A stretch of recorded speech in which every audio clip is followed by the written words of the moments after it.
السلام علیکم ورحمۃ اللہ وبرکاتہ۔ حج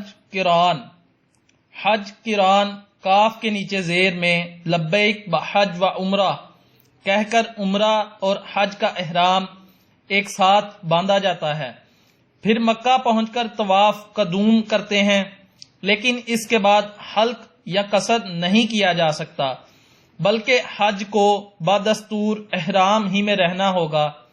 پھر 10ویں، 11ویں یا 12ویں ذوالحجہ کو قربانی کرنے کے بعد حلق یا قصر کر کے احرام کھول سکتے ہیں۔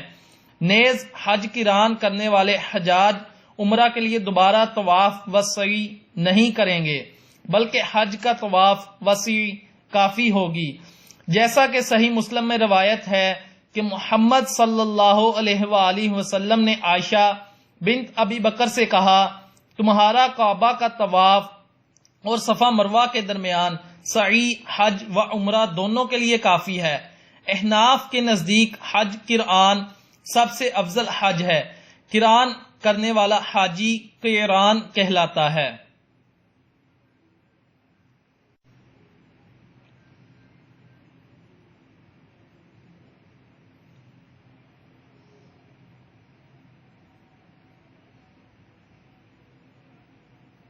حج تمتع، یہ حج محض آفاقی حدود میقات سے باہر رہنے والے ادا کر سکتے ہیں۔ اس میں حجاج ماہ ذوالحجہ کے پہلے 10 دنوں میں عمرہ کی نیت کرتے ہیں، پھر میقات سے لبیک بعمرہ کہہ کر احرام باندھ لیتے ہیں اور مکہ روانہ ہو جاتے ہیں۔ فقہ جعفری کے مطابق اس سفر میں عازمین حج مرد مکہ پہنچنے تک آسمان کے سایہ کے علاوہ کسی سایہ دار چیز مثلا چھت یا گاڑیوں کی چھت کے نیچے نہیں بیٹھ سکتے۔ اگر کسی مجبوری کے بغیر کوئی حاجی مرد بیٹھ جائے تو اس پر کفارہ واجب ہوگا۔ مکہ پہنچنے کے بعد عمرہ ادا کرنے اور حلق و قصر کے بعد احرام کھول سکتے ہیں، پھر ایام حج یعنی 8 ذوالحجہ اس سے قبل احرام پہنتے ہیں، پھر حج کے تمام مناسک وقوف، عرفہ، طواف، اضافہ، افاضہ اور سعی وغیرہ مکمل کرتے ہیں۔ جو یہ حج کرے وہ حاجی متمتع کہلاتا ہے۔ حج تمتع حنابلہ اور شیعہ کے نزدیک سب سے افضل حج ہے۔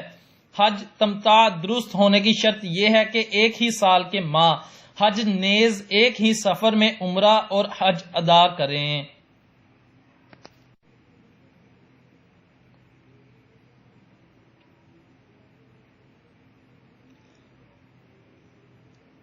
حج افراد، اس حج میں عمرہ شامل نہیں ہے۔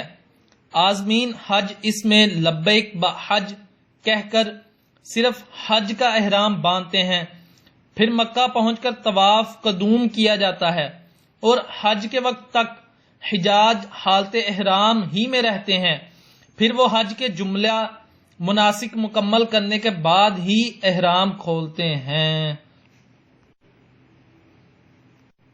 اہل مکہ اور حل یعنی میقات اور حدود حرم کے درمیان رہنے والے باشندے حلی عموماً حج افراد کرتے ہیں۔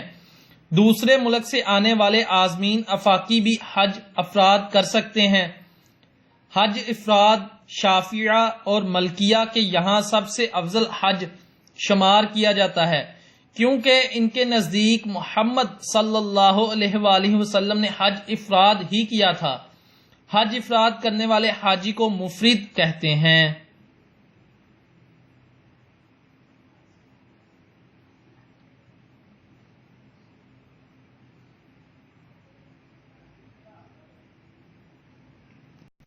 حج کے متعلقہ مزید ویڈیو جاننے کے لیے چینل کو سبسکرائب کریں، بیل آئیکن کو دبانا مت بھولیے گا۔ شیان حیدر اور علی انور کو دیجیے اب اجازت۔ السلام علیکم ورحمۃ اللہ وبرکاتہ۔